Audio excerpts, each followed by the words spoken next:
Well, today's project is to install an intercooler on our 719cc diesel-powered Saturn. The purpose of the intercooler is to reduce the temperature of the intake air that's being compressed by the turbocharger. Now, some of the heat actually comes from compressing the air, and there's a bit of heat directly from the turbo itself because the turbo is connected to the exhaust system. Anyway, the intercooler should bring down the intake temperatures and will increase the density of the air that our engine consumes, or something like that. This intercooler has an 1.5" input and output connections, which are the same as the induction plumbing we're currently using. Now, the intercooler is kinda on the small side and measures 13.5 inches long and 6.5 inches wide. We use this intercooler on our fuel-injected supercharged 420cc big block Hemi Predator engine in our Honda Insight last summer, and it lowered the intake temperature significantly. Hopefully it'll do us justice on our diesel engine. So in order to evaluate the effectiveness of the intercooler, we need to actually measure the temperature of the boost, and to do that, we're going to splice this thingy into the induction system. Now this gizmo has a 3/8 NPT thread, so we can screw in a temperature probe. And for a temperature probe, we're going to use a K-type thermocouple. Now it's important to note that this probe doesn't have an open temperature measuring element, and all that means is the probe will have a slower reaction time. But on the bright side, there's nothing on this car that moves very fast, and this probe should be adequate. For measuring the K-type thermocouple, we're going to use our trusty thermocouple meter. And some of you may recognize this meter as it was more or less glued to the dashboard of our Honda Insight. Anyway, this meter proved to be very reliable in the past. So before we go ahead and install the intercooler on our turbocharged diesel engine, let's find out just how hot the intake temperature really is. The induction plumbing on this car never really gets hot to the touch, but keep in mind it's winter here in Kansas and everything tends to be cold, and that's kinda to be expected in the winter. So this of course is the induction pipe, and I reckon we can splice our temperature measurement gizmo right around here. So let's do that. And yeah, I've pre-loosened all the clamps holding the induction plumbing together. You know, if I didn't mention this, someone in the comment section would call me out on it. The joys of making YouTube videos. Okay, let's slip the gizmo in right here. Give me a few moments to modify the length of this induction pipe, and I'll be right back. And I'm back. Did you guys miss me? I didn't think so. Anyway, let's put this back together, and of course tighten all the clamps. Okay, fast forward a bit, and it's all back together. Now, the hole in the firewall that I'm using to pass most of the wires through is pretty much maxed out with, well, wires. So today we're going to take a shortcut and run the thermocouple wire the lazy man's way. Now I did manage to clean the dashboard and applied some Velcro so we would have a place to stick the meter, so I'm not that lazy. So in order to keep an eye on the meter, we're going to use an iPhone 6 or 7 to record the gauge. Now in the past I haven't had much luck placing the tripod on the seat, so this time around we're going to try to stabilize the camera with a piece of plywood. This should be interesting. For our first test, we're going to leave the opening in the bumper open, and that will allow airflow into the engine bay, and that should keep everything more or less cool. I reckon about now we should go out and collect some data. So on this particular run, we're just driving around normally, but I wanted to point out the lighting is nearly perfect today. It's rare that the GoPro type camera that I'm using syncs up with the tachometer on the car. Anyway, during our journey to collect data, the car was having trouble getting up to speed, and I struggled to figure out what was going on. Now it's hard to see, but the parking brake indicator is illuminated, and that of course means the parking brake is, engaged. Perhaps that's why the car was struggling to get up to speed. It took a while for me to figure this out, but I eventually did. Now the iPhone on the tripod mounted to the passenger seat of the car, well, that didn't work very good. We got a lot of vibrations to the phone. However, we were able to forensically analyze the video and determine that the intake temperature ran between 110 and 120 degrees Fahrenheit during normal driving, and that's with the ambient temperature at 57 degrees Fahrenheit. Overall, nothing got really hot, and that's likely due to the large opening in the front bumper providing plenty of airflow. So let's see what happens if we cover the hole in the front bumper. Now, if you watched our previous videos, this chunk of plastic is part of our feeble attempt to improve the aerodynamics of the car. It's hard to say if it helps or hurts aerodynamics. So this screw really isn't necessary in the grand scheme of things, and normally its absence would not bother me whatsoever. But for the sake of some of our viewers, I went back and installed the last screw. Hopefully this brightens your day. As you know, the passenger seat makes a terrible camera mount, so we removed it from the car. Now, in case you're wondering, the seat weighs 34 pounds, and with the seat removed, that reduces the weight of the car to 2,046 pounds. Anyway, with the seat absent, we had a more stable platform for the tripod, and hopefully this time around we'll be able to see the video of the intake temperatures. Well, let's hit the road and see if the bumper cover affects our intake temperatures. The overcast skies finally cleared up, and now the lighting inside the car sucks. Meh, the show must go on, as they say. Or is it break a leg? I'm not really sure what I'm talking about, but at least this time around I remembered to release the parking brake. The good news is the iPhone was able to record the intake temperature throughout our journey, and after reviewing the video, it was determined that the intake temperature ranged from 135 to 150 degrees Fahrenheit during normal driving, and the ambient temperature was hovering around 58 degrees Fahrenheit.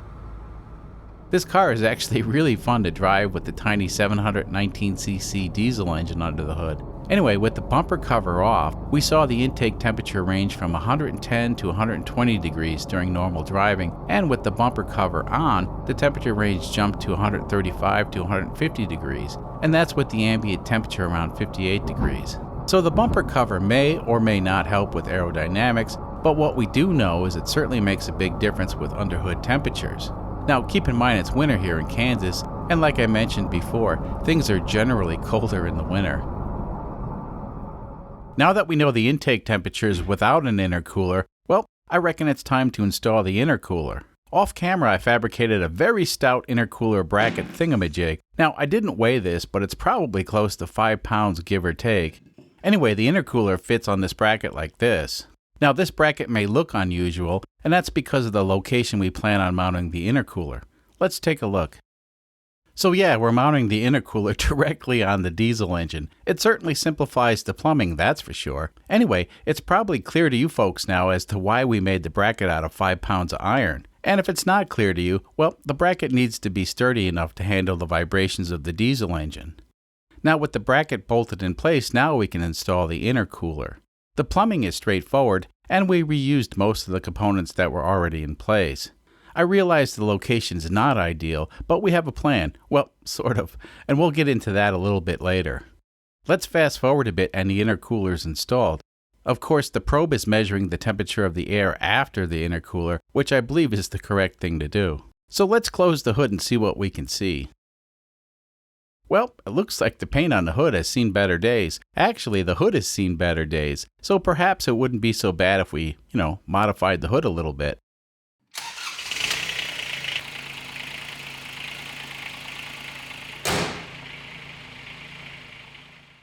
Anyway, with the intercooler installed, we took the car out for more data collection, and here's the results.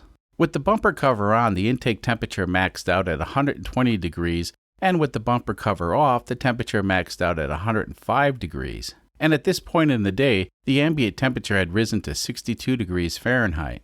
So the intercooler certainly works as far as cooling the intake temperature, but the situation's not ideal, and we need to improve on this concept. Engine-mounted intercoolers have been successfully used on the Subaru WRX STI as well as other cars. Now, to the casual observer, it may appear the intercooler is jammed to the worst spot one could possibly install an intercooler, and that's pretty much true. Except on the Subaru, they put a goofy hood scoop on the car, and that directs the air right onto the intercooler. Seems legit, so that's sort of the plan. Well, sort of. For the Saturn, let's cut a hole in the hood, and if possible, let's avoid the hood scoop.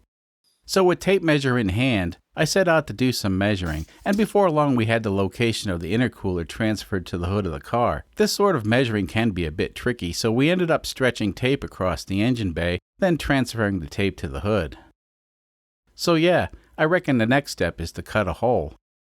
Normally this sort of modification is strictly forbidden by the creators of this channel because this is an engineering shortcut, but since Subaru did it, we feel partially justified in our decision. Actually, at this point, I'll say and do anything in order not to mount the intercooler in the correct location behind the hole in the front bumper. Well, the deed is done. Let's see how it looks. Meh, it'll work for now. So it's the next day at the Robot Cantina headquarters, and we're fixing to take the car out to collect some more data. At this point, we know the front bumper cover affects the underhood temperatures quite a bit, so it's probably a good idea to remove it in order to provide maximum cooling.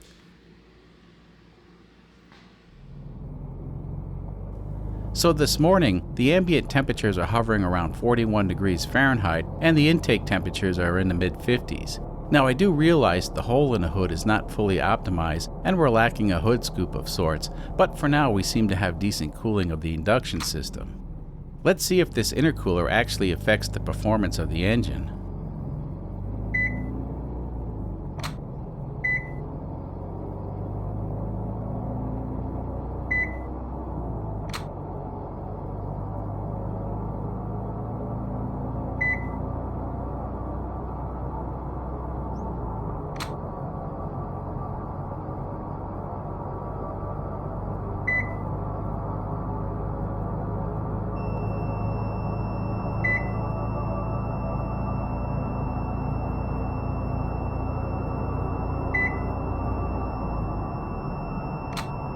So that's interesting and disappointing. The acceleration time is virtually the same with or without the intercooler. Here, let's take a look at last week's results. Now, of course, this is without an intercooler, and at the time we weren't measuring the temperature of the induction system, but from various experiments that we did today, we can more or less say that the intake temps were about 110 to 120 degrees Fahrenheit. Anyway, the 0 to 55 time remains exactly the same, and it looks like we were about a second slower getting up to 60. Well, let's be realistic. When dealing with such a small engine with a comically low power output, these results can vary somewhat. They're close enough to say the intercooler didn't make a difference, or in other words, it's not really worth the effort, at least in the winter. Now, it's possible the intercooler may in fact help during the hot summer days here in Kansas. I think for now we'll keep the intercooler and work on something else, and that something else is MOOR boost.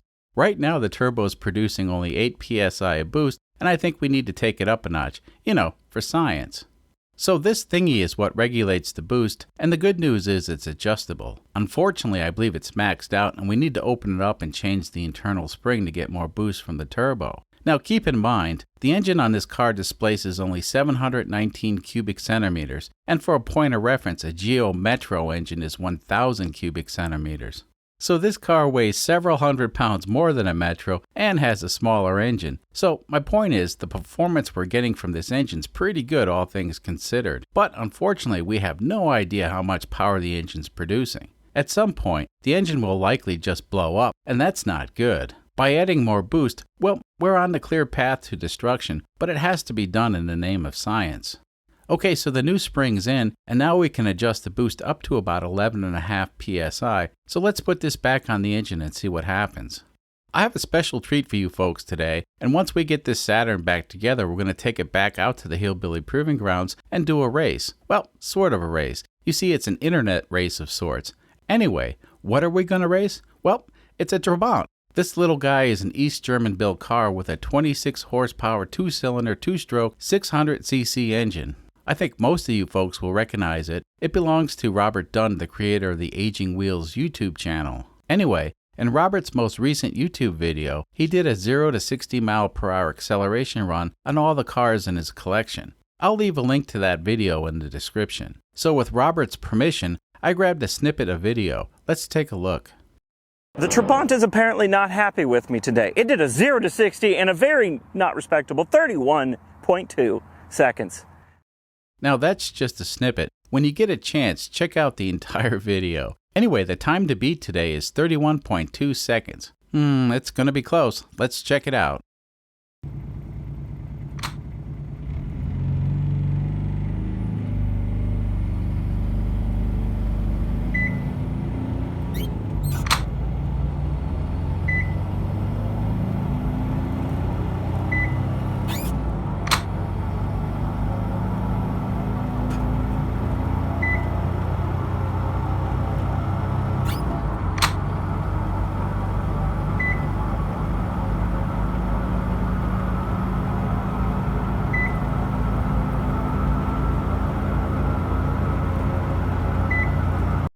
So the time to beat was 31.2 seconds, and we did it in 31.9 seconds. So we got high score, but unfortunately that doesn't mean we won.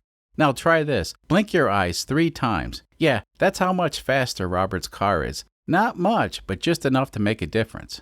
So today Robert gets the trophy for having the fastest, slowest car on YouTube, but I'll be back. So clearly our Saturn needs more work, and I have just the plan. But at some point, we need to talk about this. So this thing showed up, and I quite like it. It's got some problems, as you can see, but overall it's a fine car. And we'll talk more about it in the next video. Until then.